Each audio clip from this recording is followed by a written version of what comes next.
everyone, and welcome to the Darkest Hour. I'm your host, Amanda Jane. Haunted houses. It's getting to be that season, isn't it?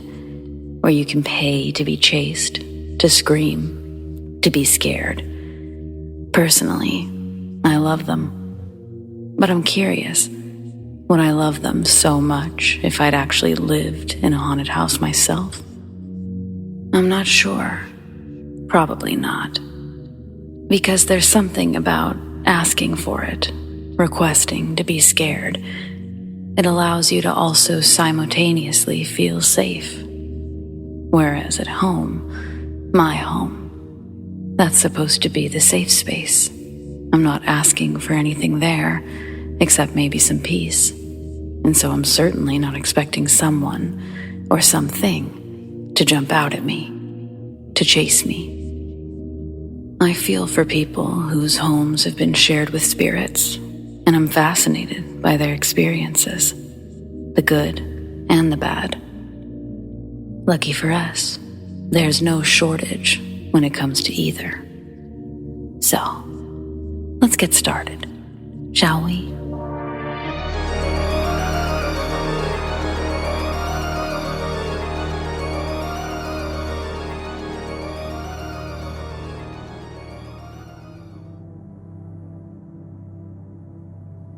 This story goes back to when I was 14 years old. I lived with my grandparents but had regular visitation with my mom. My mom and I were on good terms, and summer was coming up. She planned a small family get-together on a weekend that I would be at her house. I was super excited for this because I could see my cousins and relatives from that side of the family for the weekend, and I'd spend the rest of the week with my mom. The first day went great. We went mudding and got messy and had a good time all together. When nighttime came, things cooled down a bit and we decided we would watch a movie. So we watched a movie about greasers and it had a character named Ponyboy in it. I know the name of the movie, but I can't think of it at the moment. The Outsiders. Anyway, it was not a scary film. Bedtime hits. I struggle with insomnia, and I stayed up later than most of the people staying over that night. When I finally went to bed, I heard a knocking on the bedroom door. Yeah? Hey, it's Mike. Come to the kitchen. The problem with this whole scenario is that my Uncle Mike was in the house, and he had a thick country accent. This voice sounded like it was trying badly to fake that accent. No, I'm trying to get some sleep. I'm making a cake, and I left you a knife to cut it with. This didn't make any sense to me at all, so I opened the door and I said, I'm not cutting a damn cake at 1 a.m. There was no one there, but there was a large knife by the door. For some reason, I assumed Mike was joking with me, so I put the knife in the kitchen, and I got the strangest onset of fight or flight. So I ran. I ran into a room my cousin was sleeping in because he was 3 or 4 years older than me, and I just acted on instinct. When I ran into the room, the door was shut. I opened it, closed it, and locked it. I woke him up and I tried to explain what was up, but he sort of just tossed over and said that I could sleep with him in his bed. I was scared, and I remember seeing that it was 1:34 a.m. at this point. Mr. Lonely was playing, and a pale blue light was on in the room. The next morning comes. My aunt asks me why I was knocking on their bedroom door, asking her to come to the kitchen. I tell her I wasn't. She asks why my cousin's door was open with the lights on at 2 a.m. I tell her I ran in and I closed the door and I locked it at 1:30 a.m. But that there was only a blue nightlight on. She tells me that it's not what she saw. She said she saw the door completely open, the lights on, and could hear talking coming from the room. When I asked why her husband Mike was knocking at my door at 1 a.m., she said Mike went to work at midnight and he didn't come back until 6 a.m. We all got suspicious, and we took a flip phone around, asking questions, and got audio captured saying, "I am Mike, and I'm still here," very clearly. We didn't hear it when we asked it, but we heard it in the recording. I don't know what happened that night, but it never happened again, to my knowledge, and I worry thinking about it.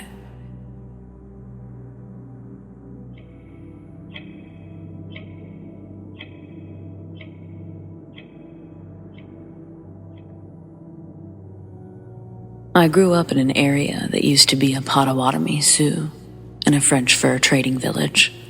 This history is relevant. Outside of town, just down the road from my grandma's house, was a clearing in the woods, on top of a hill right near a spring. When I was a kid, my dad chose to situate a single-story, ranch-style prefab house in that clearing, and we moved into it when I was maybe 12 or 13 years old. The weirdness started right away. Within a few days of moving in, we were all watching a movie in the living room.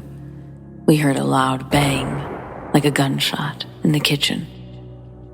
When we went to see if something had fallen over, nothing was out of place. Then came the silhouettes that would walk behind us and our reflections, always in the kitchen windows.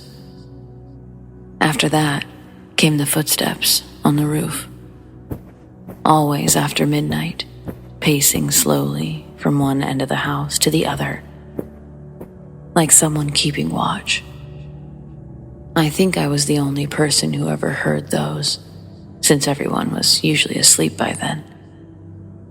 Sometimes I would go out onto the back porch to see if anyone was up there, but of course, there never was. Finally, it all came to a head when I was 16. It was late, and I was shutting everything down for the night, turning off all the lights room by room as I headed to my bedroom. I stopped in the kitchen just long enough to get a cup of water, and then I turned off that light. At this point, only the hallway light and my bedroom light were on. I was taking a drink as I headed into the dining room, and when I lowered the cup, I saw a person standing in front of me, and I stopped. It was another girl who looked about my age. She had long blonde hair that was wild and messy, like she'd just rolled out of bed and come running. She was wearing a dingy, whitish, Civil War era nightgown, and she had blue eyes that were open wide in sheer terror. I don't know if she was looking at me or at someone who had once been standing in that exact same spot, but she clearly saw someone or something that terrified her. Then I blinked and she was gone. Some years later, after I'd half forgotten about the incident, I was reading up on my hometown's history. I'd already known that the Potawatomi village, site of a former Potawatomi Indian village, has been on the town's billboard for longer than I can remember. But I hadn't known about the French traders, nor had I known that after the Civil War, Indigenous people and French folk alike were rounded up and forcibly relocated by the U.S. Army so the land could be seized by the government and redistributed to the soldiers as payment for their service during the war. And I thought about our convenient little clearing in the woods, and the footsteps on the roof in the middle of the night, and the shadows, and the gunshot, and the girl. And I couldn't help but wonder.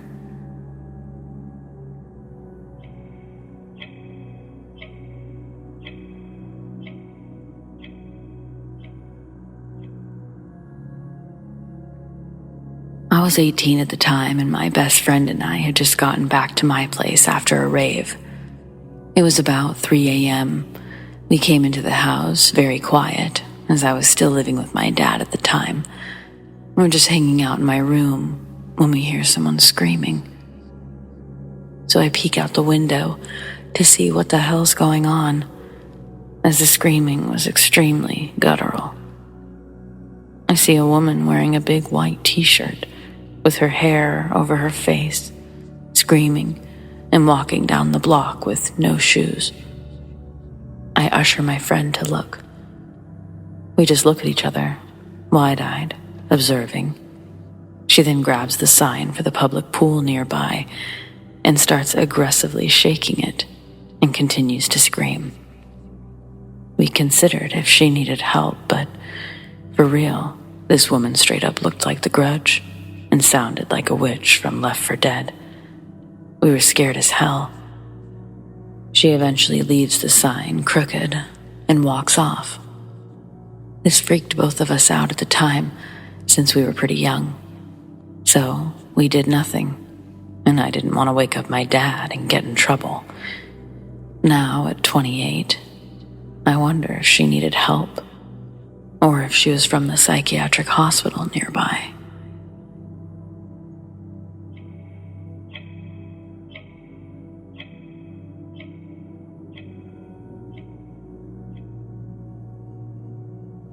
I recently decided to make a new start, changed professions, and became a teacher. I moved out to a small town to pay less rent and to eat organic, all of that stuff.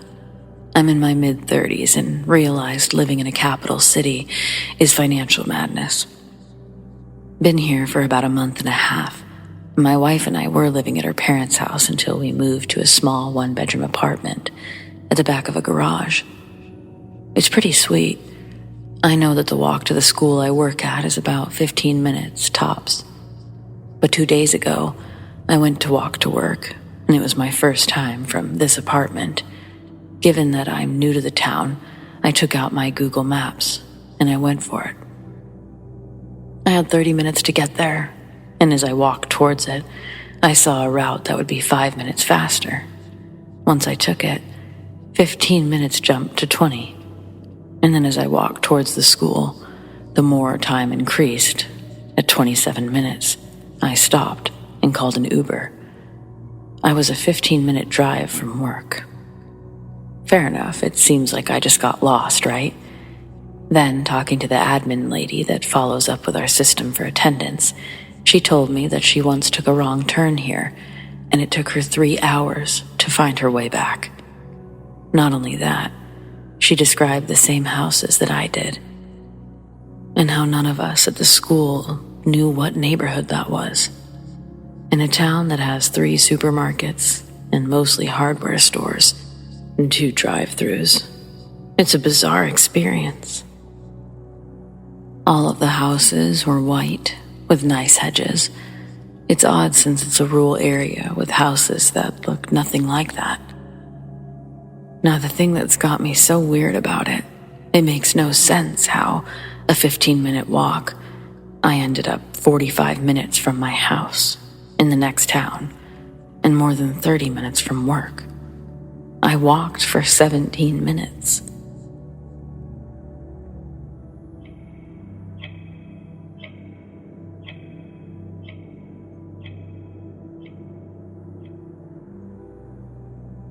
The majority of my paranormal experiences were in my childhood home, although a few notable ones happened after, outside the home, in the same area.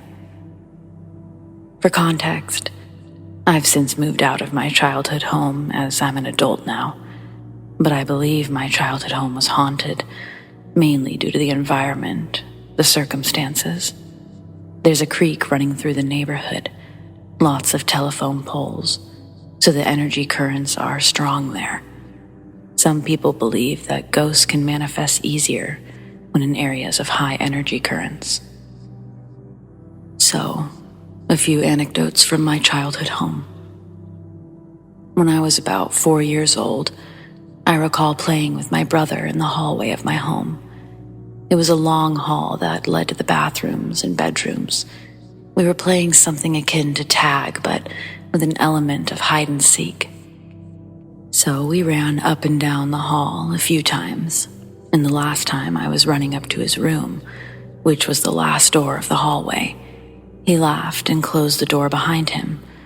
I suddenly stopped and thought that I'd hit the door and bounced back.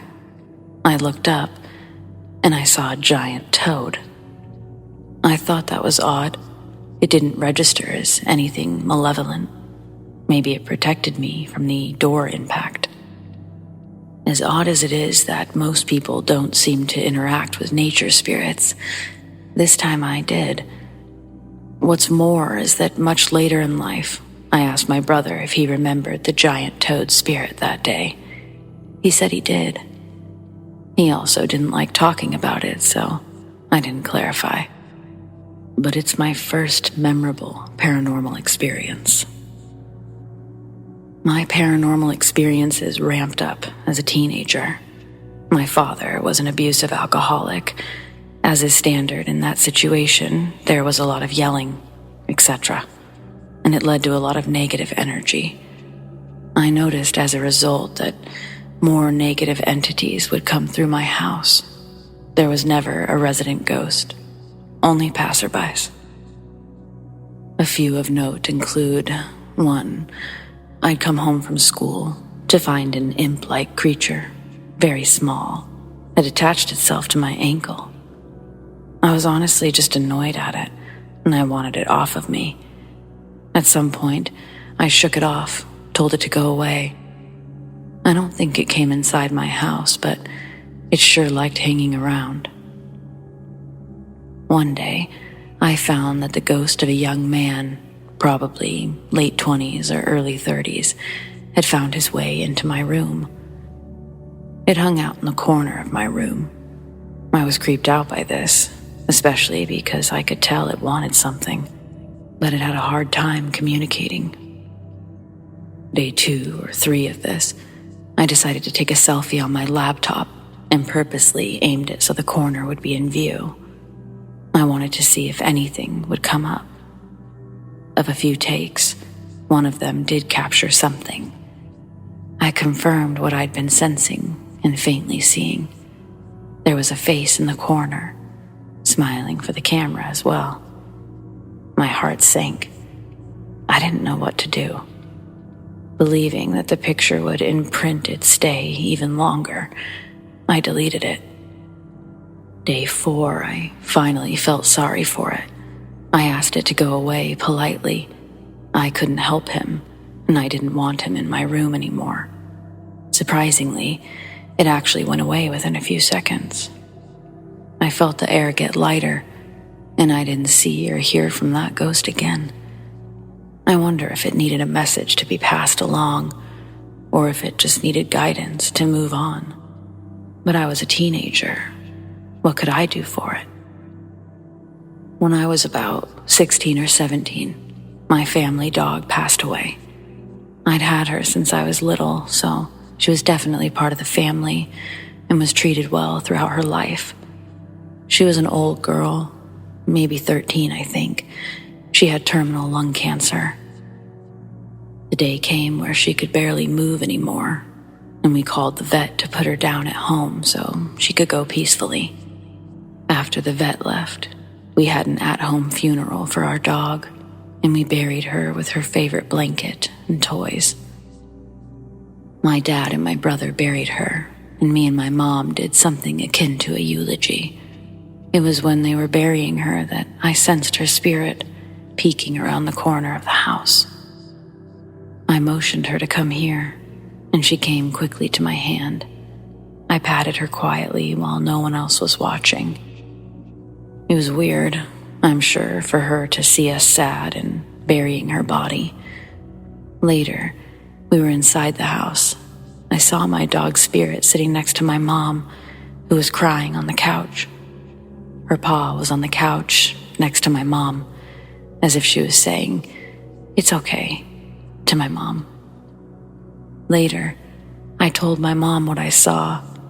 She told me that she thought she'd felt our dog's presence, and me saying what I saw confirmed it for her. Afterwards, for a few years left in that house, I would occasionally hear my dog's paw steps, and I'd feel a dog's presence when there were no dogs living nearby. I did eventually get another dog, and occasionally she, another girl dog, would look at the doors weird, like someone was there. And also, she'd hear dog noises and want to find the other dog. I'm very certain that my childhood dog stuck around for a while after her passing. I have since moved out of the house, as I mentioned before, but I hope my dog moved on by now too. This one is kinda weird. For a short while, I had sleep paralysis issues at about 15 years old. Now, I know the theories on what we see and experience in this state are hallucinations, since the body is confused on being awake versus asleep. So take this one as you will. I, however, believe that this particular instance was paranormal related. This time felt different than the other sleep paralysis episodes. Essentially, I was sleeping and I had a deep dream. It was one of those dreams within a dream type of thing. I don't remember how I got there, but I do remember towards the end of this dream, I'd come to a giant iron cell door, as if it was locking away a prisoner. I peeked inside through the sliding peephole, like you see in prison doors, and I saw a pale, white, skinny humanoid. Think similar to Gollum of Lord of the Rings, but more of a menacing feeling and totally bald. It saw me and jumped at the peephole, which scared me awake. I was awake briefly, and I swear I heard an entity whisper in my ear, feeling their breath and vibrations from their voice. Go back to sleep. I did, and it felt like I got pulled all the way back into a deep dream state, right back to the cell door. But whatever this thing was, it wanted out. It wanted me to help it. I sensed danger. I had this feeling that if it got out, it would possess my body. So I woke right back up. But of course, my body was still in sleep paralysis, being that it's hard to go to that deep sleep and to be functional. So, I was awake. It was about 6 a.m., and I'm paralyzed. I feel as if something is sitting on me and isn't letting me up, which I'm told is somewhat common and is rationalized by the body being in a depressed state. However, I feel this pressure, whatever whispered to me. It's on me, and I feel like it's staring me down, just waiting for me to go back to sleep. I fight it though. I stay awake, just looking around the room.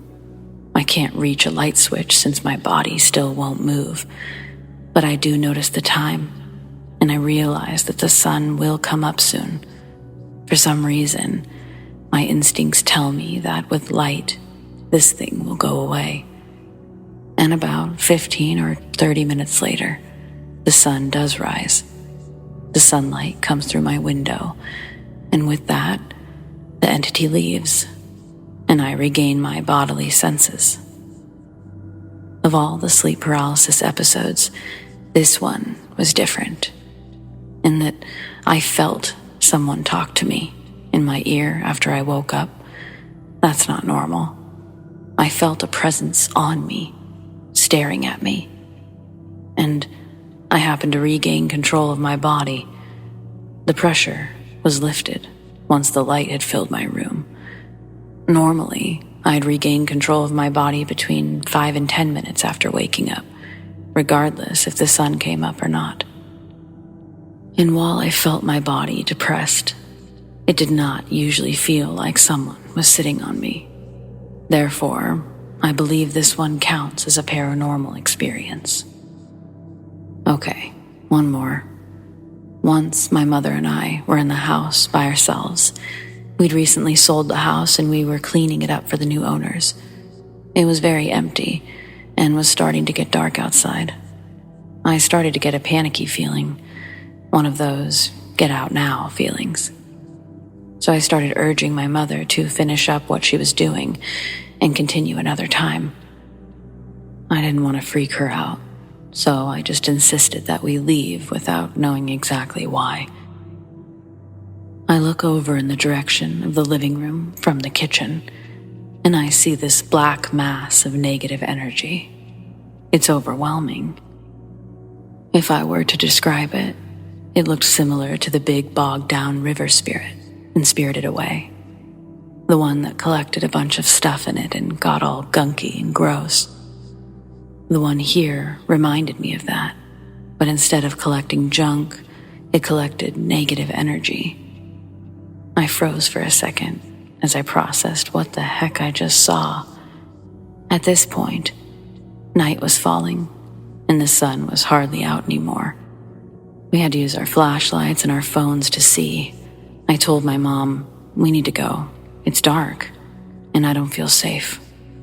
Finally, she was willing to leave, and as we were leaving, I saw the black mass again, leaving the house and going around to the backyard. My mom didn't see the creature, but she did say she felt a presence. She just ignored it as she was focused on finishing the kitchen. So now, as a young adult, I've had a handful of interesting experiences as well outside of that home. I lived temporarily with my then boyfriend, now husband, in an apartment shared by a coworker of his and her boyfriend. I was in the apartment alone one day, and I got a weird feeling looking at the door to the room that wasn't used. I thought I heard noises and felt a presence, but I couldn't confirm. Later that week, I was home alone again, but this time, I looked at the bathroom door from my bedroom, and I saw a full-bodied apparition of a young woman in white. She looked just as shocked as I did, seeing her. She retreated to the other side of the bathroom wall, the empty, unused room. So finally, I asked my boyfriend's coworker if someone died in the apartment, and I tell her about the apparition I saw of a young woman. She told me yes, her name is Diana. She died in that room about a month before we moved in. My heart sank for Diana. The coworker told me that Diana had passed away suddenly in her room, I think from health complications. The coworker was a bit freaked out and didn't know what to do about it. So later, I don't know if it was that night or the next day, I was in my room while my boyfriend and his coworker were at work. I decided to just talk to Diana out loud. I couldn't see her this time, but I felt her presence. I talked to her like a person, realizing she might not have even realized she died since it was a sudden death. I told her that she had died and that she needed to move on. I told her I felt sad for her, that she was stuck, and I hoped that she could find the light. Shortly after that, I didn't feel her presence anymore. I think she moved on, and I really hope she found peace. I went to a historical tobacco plantation with my mom and a friend of mine. It was a little summer thing where we wanted to see some neat places in our area that we hadn't seen yet.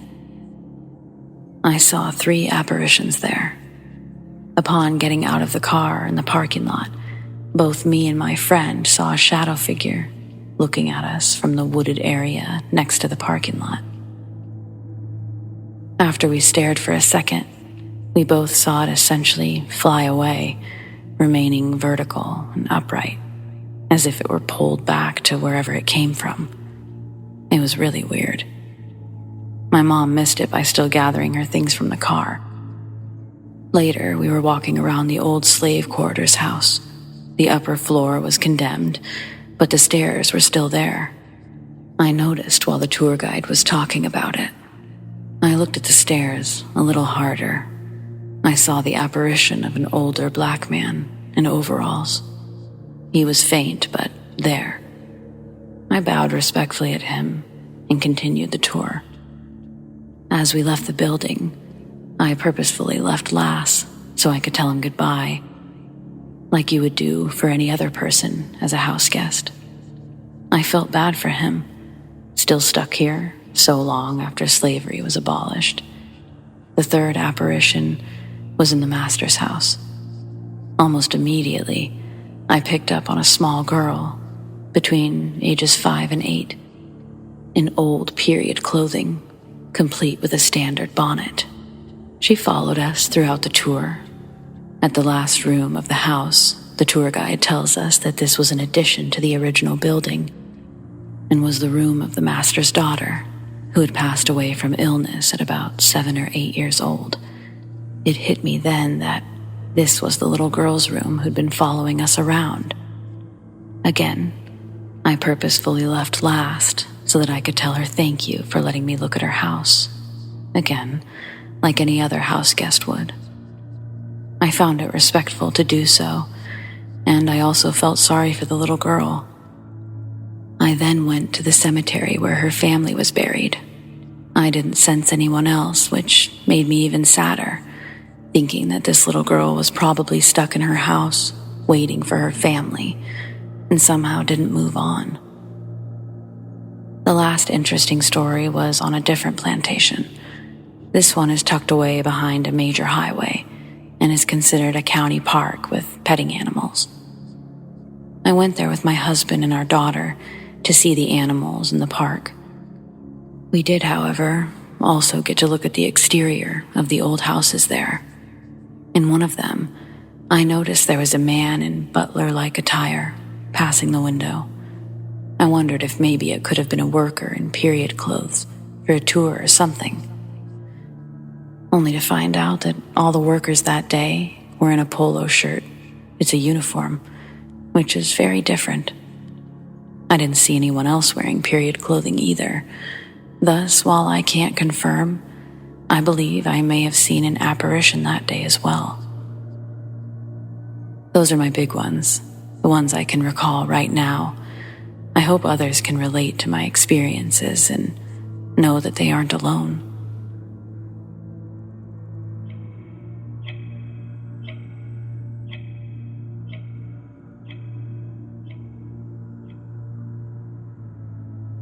This is about a guardian angel that's been around me since I was about 5 years old. So this story has about 3 different accounts, so you're in for a ride. For some background information, my grandma had a twin sister that died from complications of HIV, which she contracted from an unfaithful husband. She died 16 years before I was born, in her late 50s. This is all going to make sense later. The first time I saw her was when I was 5. I was living in a little town in Massachusetts, about 60 miles off from Boston. My mother was a single mom, businesswoman at the time, so she had an overnight trip to Boston and left my oldest sister Tiny in charge. No, her real name isn't Tiny. It's just what we call her, and it's pronounced Deanie. We'll fast forward to bedtime, and me and my 5 other siblings are all tucked in, ready for bed. I'm going to assume it was around 9 o'clock. I woke up in the middle of the night from a really bad nightmare, which is still reoccurring to this day. Long story short, it's a dream where I'm taken underwater. A dark, almost pitch-black hand that's very demon-like is holding me under until I eventually die, I guess. So as any 5-year-old would, I ran to my mother's room for comfort, not remembering my mother was out of town. Well, to my surprise, there was a lady sitting on my mother's bed, looking at the family album. Usually I would have been confused, but the second I walked into the room, I didn't feel so scared anymore. It felt like I'd walked into a warm hug, but she wasn't even near me. The lady was red-headed and beautiful in a kind of old way. The kind of way where you could just tell that they were popular in high school. The lady saw me in distress, got up from the bed, and picked me up, laid me on my mother's bed. Then she started singing in Spanish, a lullaby I'd never heard of, yet I knew every word to it. By the time I knew it, I was sound asleep. My little brother walked into the room and saw the lady crooning over me, caressing my cheek while I slept. I don't know what possessed him to not care and go back to bed, but he noped out of there fast. Well, when my mom finally came home, it was about 7 a.m., and she was tired. She saw me in her bed and was surprised. She woke me up and asked me why I wasn't in my bed, and I told her the nice lady let me stay here. She asked me, "What lady?" And I said I don't know her name, but she has red hair, and she sang me a song, and she was really beautiful. She then looked to her right and saw her album open. Please note, she keeps it on her bedside table, but it was already randomly open to this picture. She looked at the picture and let out a really relieved sigh. She turned around and showed me a picture of the same woman that I saw, asked me if it was her. I said yeah, and I asked her, "Who is she?" She said that it was my guardian angel, and I just took that and said, "Okay, I'm 5. I didn't care." Now fast forward to when I'm 11. It was my first day of school, and the first time my mother allowed me to walk to the bus stop alone. Well, I got hit by a car, but it wasn't my fault. It was a residential area that had a speed limit of like 15 miles per hour. He was going well over that, and I was really small, so he didn't see me. From the accident, I got 3 broken ribs, a broken wrist, broken legs, fractured, and a bad concussion because my head was split. I don't remember it, but next thing I knew, I woke up in the hospital to my mom crying, saying she's sorry and that she's happy I'm okay. I had to stay in the hospital for a week for observation because my broken rib was so close to puncturing my lungs. My mom worked a lot, and she had nobody else to watch me, so I spent my nights alone.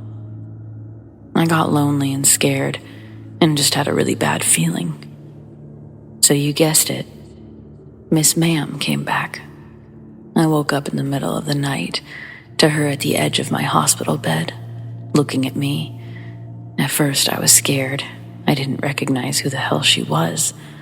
But then this warm feeling came back, and I realized I wasn't lonely or worried anymore. Then she hummed that song, and I swear to God, I didn't know the lyrics. I barely speak Spanish. But it's like my soul knew, and before I knew it, I was fluently singing it with her in Spanish until I fell asleep. Now this third time, I didn't see her, but it was more like she let me know that she was there.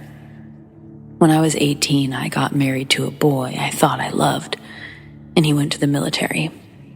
Long story short, he was abusive. He cheated, lied, put his hands on me, and broke me. Not solely because of my marriage, but definitely a big reason. I fell into a really deep depression and had self-harm habits. One night, it all got too much, and I don't know what he said to send me over the edge, but I was in the bathroom looking at a bottle of Oxy, and I started to take a few just to kind of drown out the heavy feeling. After a few minutes, when I took another, then another, eventually, I started to feel that very thin line between an overdose and lucidity.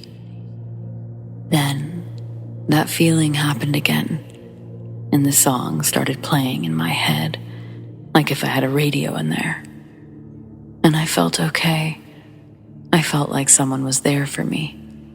In a way, I feel like it was a sign that I wasn't meant to go just yet. And with that, I left him a few months later, and I've never looked back. I haven't seen her since. Around the same time, I finally asked my mother about it, and eventually everything started to make some sense.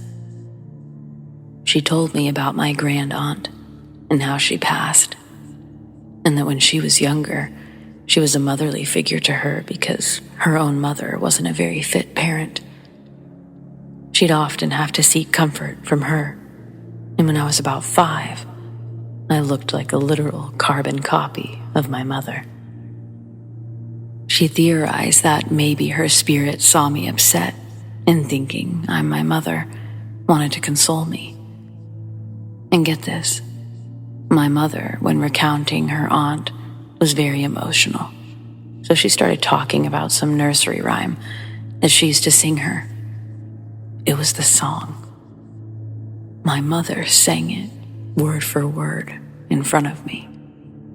That's what cemented her story to me as fact. I'm 22 now, and I'm in one of the most loving and healthy relationships I've ever dealt with.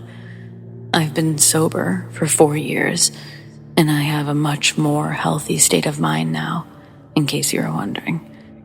I know this story was long, but I hope if you take anything from my experience, it's that it gets better. You just have to stick around long enough for life to do its magic.